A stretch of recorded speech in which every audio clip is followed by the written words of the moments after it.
In this section, we will discuss two major types of interviews, the more traditional depth interviews and focus group type interviewing.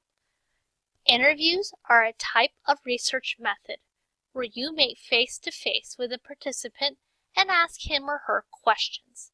The key is long and deep questioning. So long and deep questioning. So usually it's face-to-face and one-to-one, but not always. The key is questions that get longer and deeper responses. And so while often done face-to-face, participants may also be interviewed through means like Skype or other video chat programs. One researcher did this when talking with a video game group who lived all across the US, but came together through the online gaming world. And again, often interviews are also done one by one, but sometimes, similar to the focus groups we'll learn about, a firm may wish to do interviews with a couple or a family unit. Similar to the focus group, you'll get group dynamics, which can both help or hurt depending on the dynamic in question. For example, a person may be reluctant to admit their eating habits in front of their significant other, and you might get less information. On the other hand, when interviewing at the same time, one person may remind the other about something, leading to more information. So some pros, big idea is interviews are really good at capturing super rich data. We get a lot of information on consumer meetings, perceptions, and experiences. You get effectively their stories. And this is good for deriving categories you might not know about and just getting a sense of perceptions and thoughts of consumers. But it's time consuming, it's costly in terms of money, and it's difficult with the use of the information. You get a sense of what exists. But again, these aren't meant to be surveys. They'll tell you what, how, why some things exist, but not to what extent. So it's difficult to generalize. And while good at getting their thoughts or hopes, something that may often happen is what they actually do differs. And it's only as good as what they are able and willing to say. So effectively, interviews, great at giving us lots of good, rich, deep information on what, how, and possibly why, including perceptions, experiences, but you gotta get it out of the person, and that takes money, it takes time, and sometimes customers might not want to tell you something, or they may not know. So again, how you do it will depend on what you want to know. You might do one person because you just want their thoughts. You might interview a family group together in hopes of getting that group dynamic. You might want just their impressions at a single point in time. Or you may want to interview them multiple times in order to build rapport or get a sense of real changes over time. Interviews can be done in person, by phone, online, and beyond. You can do just one or multiple interviews over time. It may even be useful to do multiple forums where you can ask while on site and then talk at home, where you can show them pictures or have them make a collage to help generate conversation. When I studied Facebook use, I had users start by giving me a tour of their Facebook page. It was an easy way to build rapport because it let them take the lead, and it was easy to talk about what they saw. Or rather, what we saw together. Sampling. So our interviews is usually a matter of collecting for a range of responses for what or how, which you can later use for other studies. You want to seek a variety of experiences for one person and the range of experience across multiple categories of people or situations. So it all just depends on, your sample will depend on what you want to know. The idea of sampling is, when do I stop? You want to get to redundancy. Repetition of what you see, hear, and find. This will give you a better sense of how different beliefs, perceptions, or experiences are related to or map onto different consumer characteristics or experiences.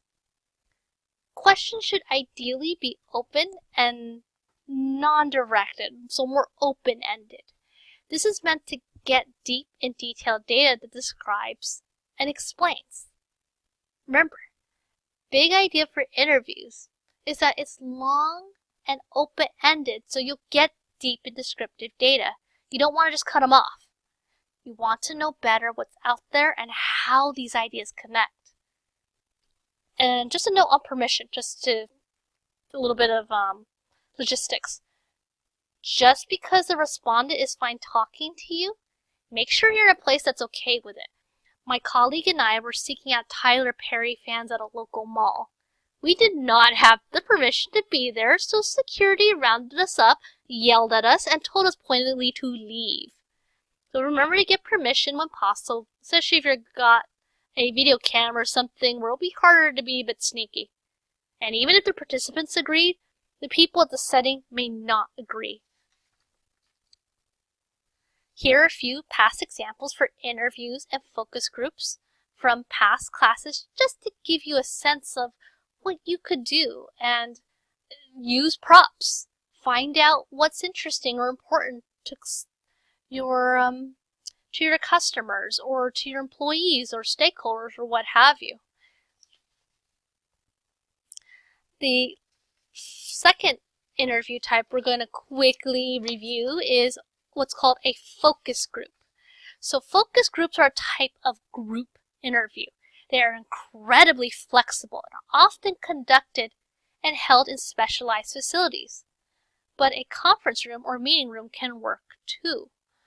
They involve interviewing about 6 to 10 people in an informal group setting.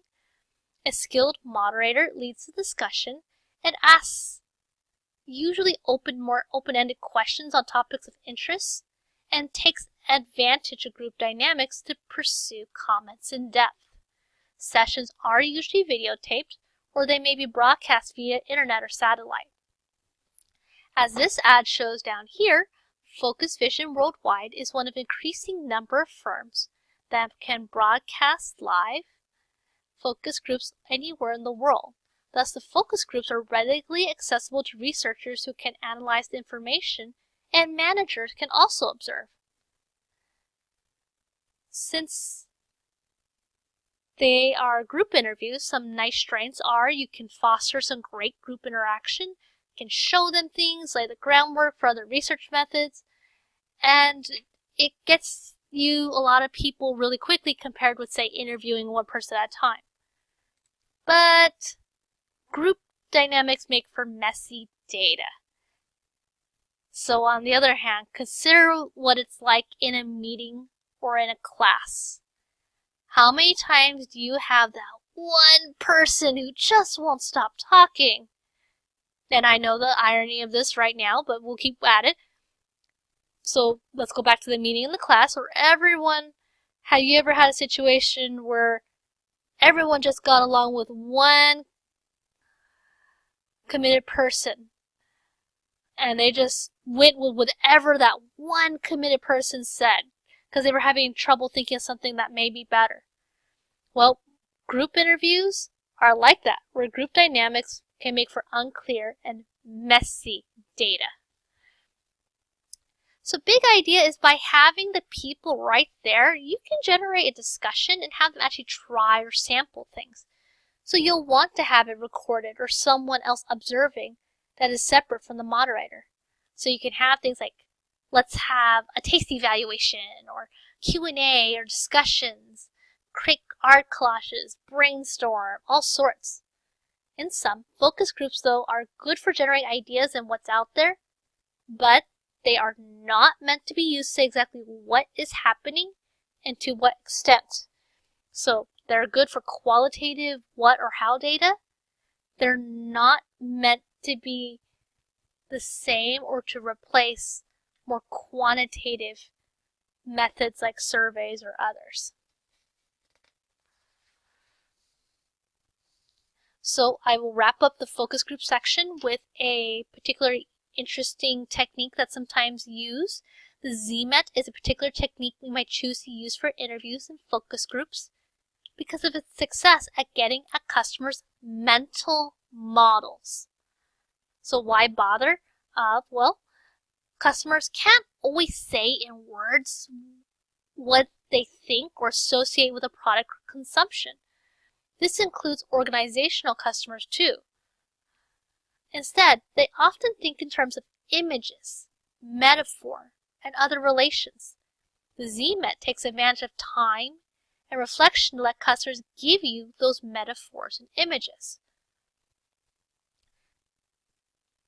So here is a handy video that discusses the ZMET technique. It explains this procedure in a much better, faster, and more visual way than a PowerPoint can convey. So I invite you to take a look at it. And in sum, ZMET is a way to understand a consumer's mental models. Consumers think in terms of metaphor and images, but are not always good at conveying them in words. The ZMET helps them bring these out. You then interview them with those collages or whatever else they made or found, and the participants discuss them with you. So this ends our little recap on interviews and focus groups. If you have any questions, please let me know.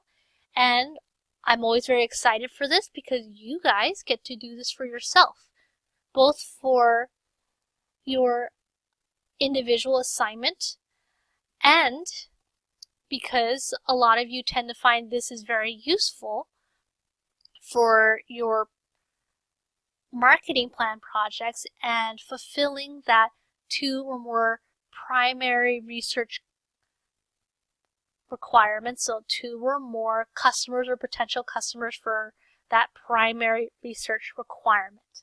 So if you have any questions, please feel free to reach out to me, and I hope you're having a very good day or evening so far, and that you take care and find something to run with this.